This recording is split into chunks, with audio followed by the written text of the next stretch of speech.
Здравствуйте! Hello and welcome to Russian language class. Before moving on to the topics that we are going to learn today, let's have a quick recap of the topics that we have learnt in the previous lesson.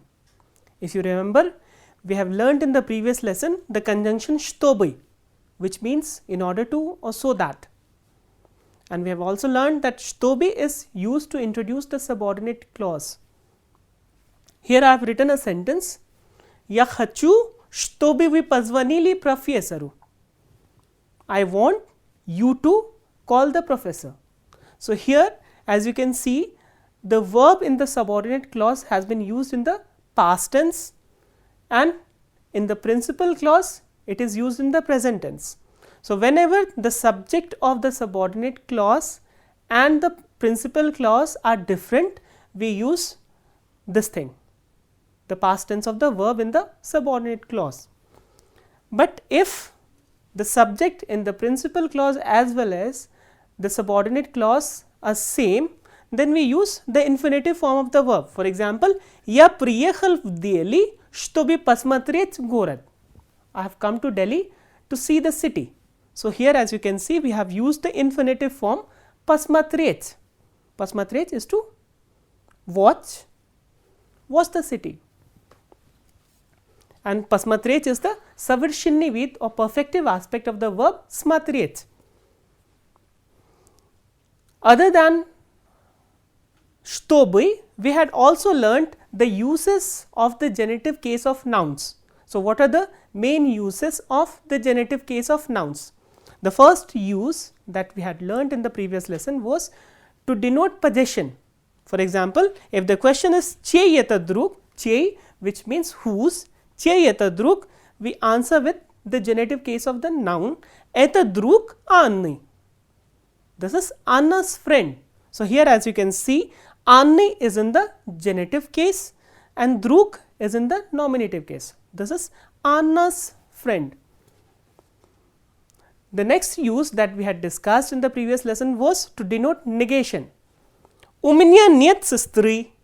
У меня нет сестры. I don't have a sister. Here, сестры is in the genitive case, and here, as you can see, negative particle net has been used. It shows negation. The third use was the relation of a noun with another noun. For example, центр города. Центр is center and город is city. Города here is the genitive case form of the noun город. Center of the city, which means city center or the commercial center. And the fourth use of the genitive case of nouns is with the numbers, with the cardinal numbers except 1. And we have also learned that with the numbers ending in 2, 3, 4, we use the singular number of the genitive case of nouns, and with 5 onwards and the numbers which ends with 0, we use the genitive plural. For example, 3 машины, 3 cars, 20 машин, 20 cars. Here, as you can see, машины is in genitive singular, машина, машины, and machine is the genitive plural. So these are some of the uses we had discussed in the previous lesson of the genitive case of nouns. So now we will move on to the topics that we will learn today.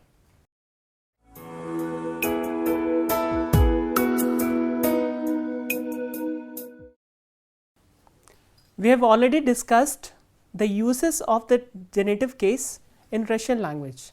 Now we will discuss the declension of nouns, singular nouns, in the genitive case. How singular nouns decline in the genitive case. Let us look at few of the examples in the masculine gender. So we have taken some masculine gender nouns and we have also tried to demonstrate how they decline in the genitive case. I have written a question here. У вас есть учебник? Do you have the textbook? If you answer this question in affirmative, it will be да есть, yes I have. But if you want to answer this question in negative, and as we have already discussed that to denote negation we use the genitive case of nouns. So if you denote or if you answer this question in negative, it will be Niet, u меня нет учебника. No, I don't have the textbook. So, there are two ways of answer this question, one in affirmative and the other one is negative. So, affirmative will be да, у меня есть учебник, yes, I have the textbook, and in negative, нет, у меня нет учебника.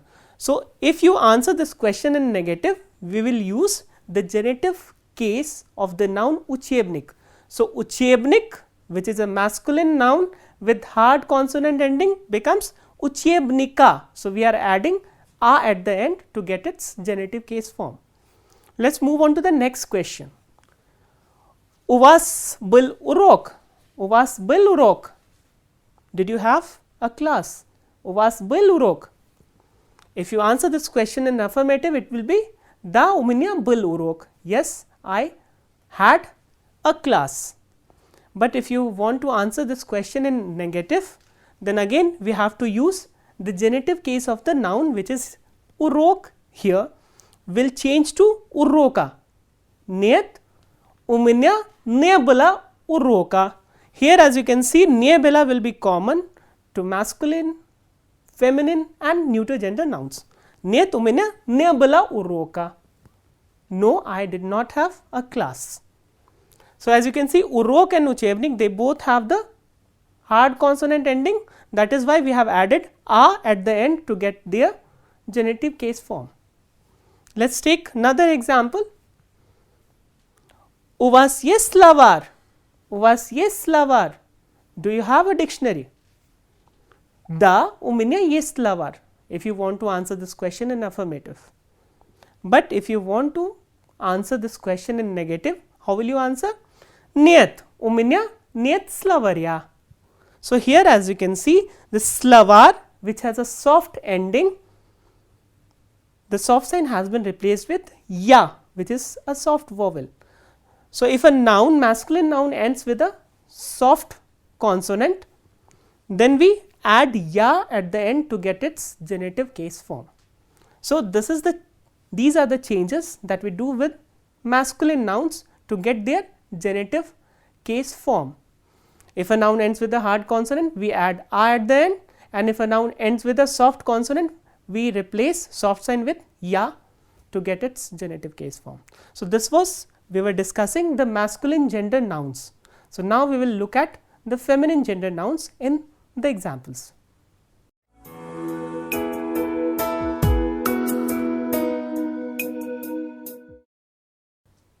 Now, let us have a look at the feminine nouns in singular in the genitive case. How feminine nouns in singular decline in the genitive case. Again, we will learn it through the examples. So, I have written a question here and we will try to answer this question in affirmative and negative. In the affirmative sentence, we will use nominative case, and as we have discussed that in the negative sentences, we use genitive case of the noun. So, let us start with the first example. У вас есть книга? У вас есть книга? Do you have a book? If you answer this question in affirmative, да, есть. Yes, I have. And if you answer this question in negative, it will be нет, у меня нет книги. Нет, у меня нет книги. No, I don't have a book. So, here as you can see, книга has become книги. So, this a has been replaced with e. So, that is how the nouns, feminine nouns with a ending changes into the genitive case form. So, a is replaced with e. Let us move on to the next example, which is у вас была лекция? У вас была лекция? Did you have a lecture? Affirmative answer, да, была. Да, была. Yes, I did have or I had the lecture. But if you want to answer this question in negative, it will be нет, у меня не было лекций. Нет, у меня не было лекций. So, here as you can see, this e ya has changed to e and e. So, this ya is replaced with e. So, that is how the feminine nouns with ya ending decline in the genitive case. So, ya is replaced with e. lekcja, lekcji. Нет, у меня не было лекции. Next example. У кого есть красная сумка? У кого есть красная сумка? Красная сумка? Красная is red. Sumka, bag. So, who has got a red bag? We have discussed that the question in the genitive case is kavo for animate nouns and chivo for inanimate nouns. So, as you can see here, the question is kavo, which means we will answer this question using an animate noun. Unini. So, you can answer this question in a short form, Unini, which means Nina has got a red bag, or you can use the complete answer also. У Nini есть красная сумка. У Nini есть красная сумка. Nina has got a red bag. So, as you can see, Nina ends with a. Here a has changed to I. So, there are two cases. One, a is replaced with e, and the other one is a is replaced with I. So, why we use e and I for the same ending? It depends on the consonant with which the stem ends. Here, as you can see, the consonant is g. After g, we never use I, that is why we have used e. But here Nina, the last consonant in the stem is n, that is why we have used I. So, if you have those 7 consonants which we have earlier discussed, ke, ge, khe, che, she, she and je, then we use e, and in other cases we use I. So, this is how we change the feminine singular nouns in the genitive case. So, the endings are either e or I. So, now we will look at the neuter gender nouns in singular and how do they decline in the genitive case.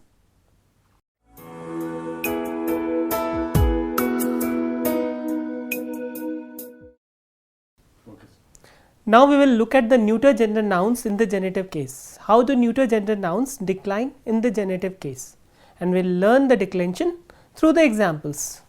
So, I have written a question and then we will try to answer that question in affirmative and then negative.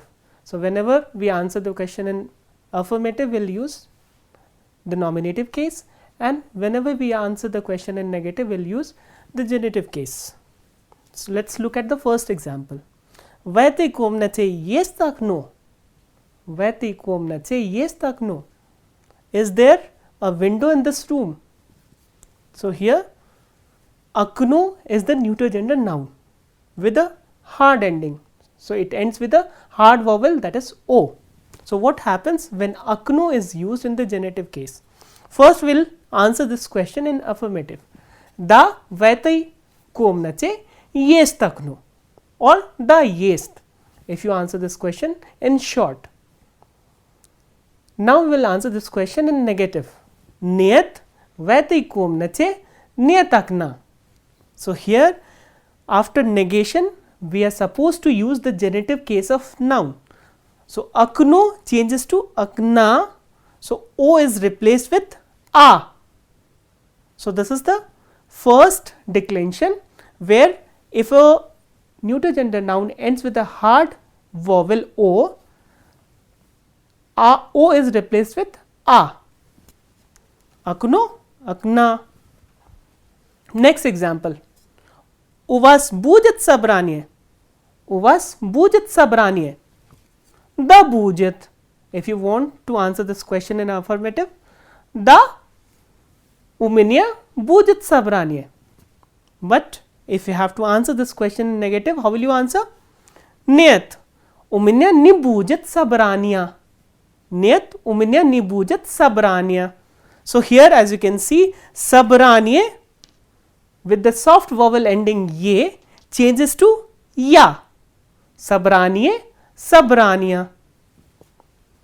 So, if a neuter gender noun ends with a soft vowel, what do? We change the soft vowel ye with ya, and that is the form of the genitive case of that particular noun. So, sabranie, sabrania. Next example, u vas будет время, u vas будет время. So, время is a neuter gender noun with mya ending. So, what happens when we come across a neuter gender noun with mya ending? So, how do we decline that particular noun in the genitive case? So, first we will answer this question in affirmative. Da у меня будет время. But if we answer this question in negative, how will you answer? Нет, у меня не будет времени. Нет, у меня не будет времени. So, here время has changed to времени. So, mya has been replaced with, or ya has been replaced with ye, na and e at the end. Vremya, vremeni. So, this is all about the declension of neuter gender nouns in the genitive case. So, we are talking about only singular nouns now. So, let us quickly revise the declension of singular nouns. If a masculine noun ends with a hard consonant, then we add a.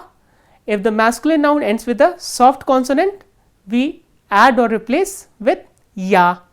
If a feminine noun ends with a, then we use either e or I depending on what is the last consonant in the stem. So, if the last consonant is any of those 7 consonants ke, ge, khe, che, she, she and je, then we use e, and in rest of the cases we use I. And if the feminine noun ends with a soft vowel ya, then ya is replaced with e. Now, neuter gender nouns. So, if the neuter gender noun ends with the hard vowel o, then we replace o with a, and if the neuter gender noun ends with a soft vowel ye, then we replace the soft vowel ye with ya, like we have done with sabrania, sabrania, sabrania. And if the neuter gender noun ends with mya, then ya is replaced with yeni, ye, na and e. So, this is about the declension of singular nouns in the genitive case. Now, we will move on to our next topic.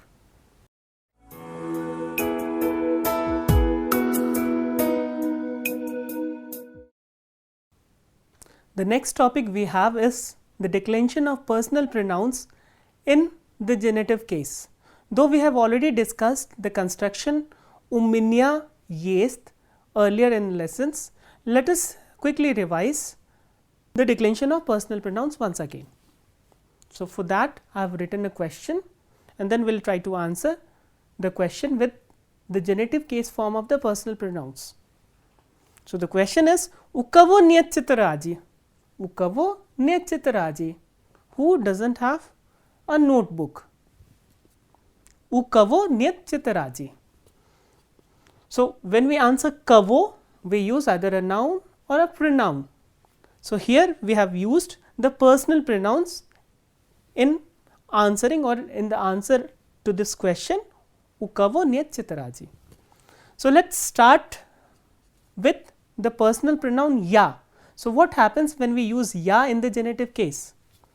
So, ya changes to меня. У меня нет тетради. I do not have a notebook.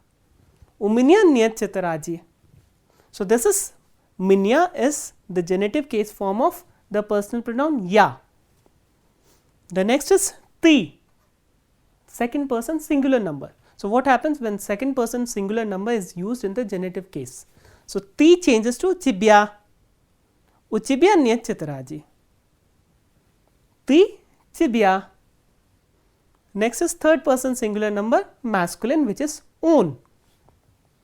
Он changes to у него нет. So, он changes to него. Она, which is third person singular number feminine, changes to у нее нет. У нее нет. У нее нет тетради. Then comes the plural number, first person plural number мы. So, what happens when мы is used in the genitive case? Мы changes to нас. У нас нет тетради. We do not have a notebook. Second person plural number we in the genitive case becomes was. У вас нет тетради. У вас нет тетради. You do not have a notebook. Then comes the third person plural number ani. Ani changes to них. У них нет тетради. One more thing I would like to mention here is this evo, eo and ich. So, the forms of on, ana and ani are evo, eo and ich. But when they come after a preposition, like here we have used it after a preposition u, that is why we add an extra consonant n in the beginning. That is why we have written here nivo instead of evo. So, the real actual form is evo, not nivo. The same way the form is eo, not neo, but whenever it comes after a preposition we use an additional consonant n. And similarly ich is the form and we have added an additional consonant n because it has come after a preposition u. So, this is about the personal pronouns and how do they decline in the genitive case. Let us quickly revise it once again. Ya changes to minya, first person singular number. Ti changes to tibya, second person singular number. On, third person singular number masculine, changes to evo. Ana, third person singular number feminine, changes to eo. Mi, first person plural number, changes to nas. Second person plural number we changes to was, and third person plural number ani changes to них or ich. So, this is about the personal pronouns. We will now move on to our next topic.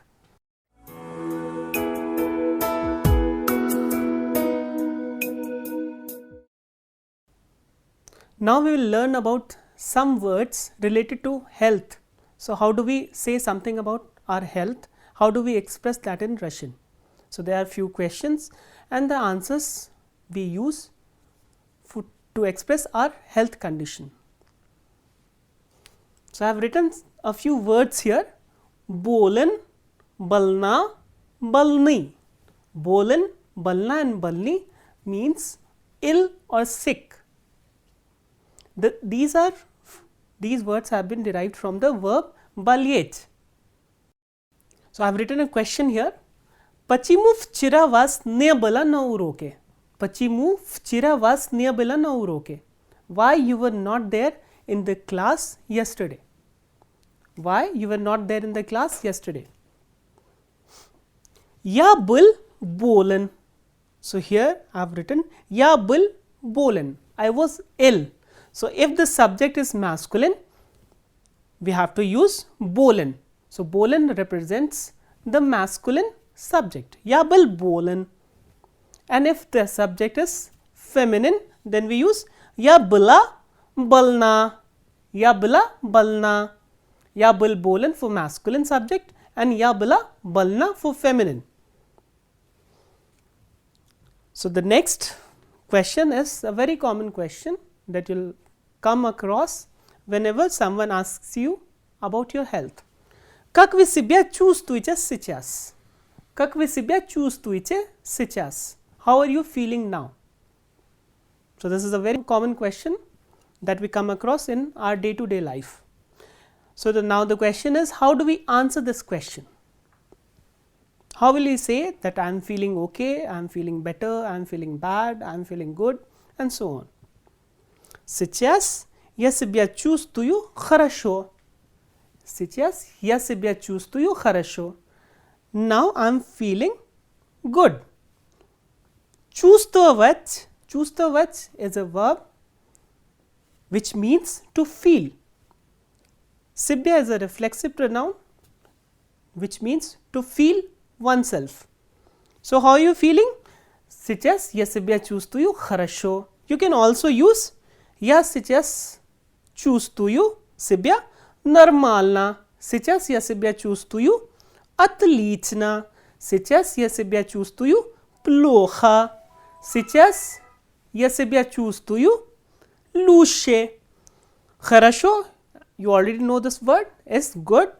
Нормально is okay. Отлично is excellent. Плохо is bad. Лучше is better. So you can answer using any of these variants. Сейчас я себя чувствую хорошо, нормально, отлично, плохо, and лучше. So this is how we answer this question. Как вы себя чувствуете? Now we'll learn about few more things about our health.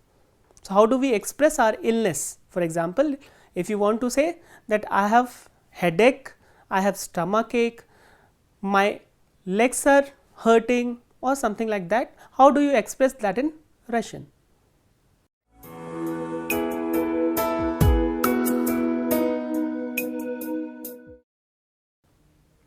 Let us continue with some more expressions about health. So how do we express health in Russian? I have written a question here and we'll try to answer that question. Почему сегодня я не вижу Нины? Почему сегодня я не вижу Нины? Why I am not seeing Nina today? What if you want to say that she was ill or she is ill? How will you say that in Russian? Ana bolna. She is ill. Or you can say Ana болеет. Болеет from the verb болеть, to be ill. Ana болеет, she is ill. So you can use either of these expressions, Ana bolna or Ana болеет. Now the question is, if you want to say that she is suffering from something or she has headache or something like that, how will you say that? So I have written here, У нее болит голова. Balit is to have some pain. У нее болит голова. She has headache. Balit голова means headache. У нее болит голова. She has headache. If you want to say she has toothache, how will you say? У нее болит зуб. Зуб is tooth. У нее болит зуб. У нее болит глаз. Glass is your eye. So her eye is hurting. У нее болит желудок. Желудок is stomach. So she has stomach ache. Or you can say she has sore throat. How do you say that? У нее болит горло. Горло, sore throat. У нее болит ухо. Ухо is your ear. Earache. У нее болит сердце. Сердце is heart. She has pain in heart. So these are some of the examples with which you can express the health condition in Russian. You can also say if she has fever or flu or something like that, у нее грипп. Grip is flu. Температура. У нее температура, fever. Grip is flu. Температура is fever. If you want to say that in past tense, you can add here был or была. У нее был грипп. У нее была температура. She had fever or she had flu. So this is how we express our health in Russian. So now we'll learn about some proverbs in Russian related to health.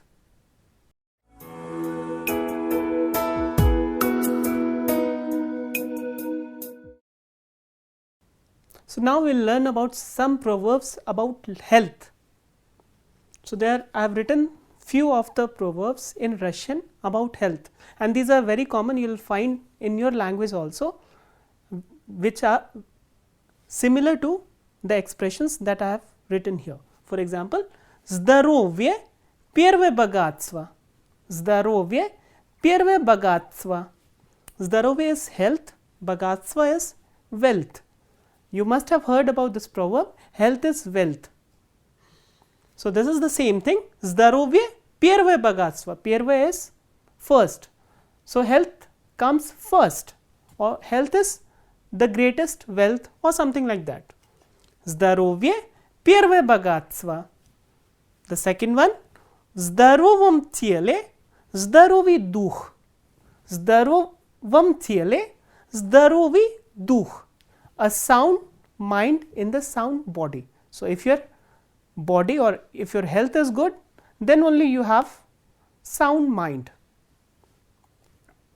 The next and the last one we have is balnoi nirat izalatoi kravachi. Balnoi nirat izalatoi kravachi. If you translate it literally, it will mean even a bed made of gold cannot make a person happy or cannot make a patient happy. Balno is patient, rat you already know, happy, zalato is gold, something made of gold, and kravach, kravach is bed. So, even a bed made of gold cannot make a patient happy. So, these are few of the proverbs that Russians use about health. So, this is all we have for today. So, what all we have learnt in this lesson? We have learned the declension of the nouns, singular nouns and personal pronouns in the genitive case, and we have learnt about some of the words or some of the expressions related to health.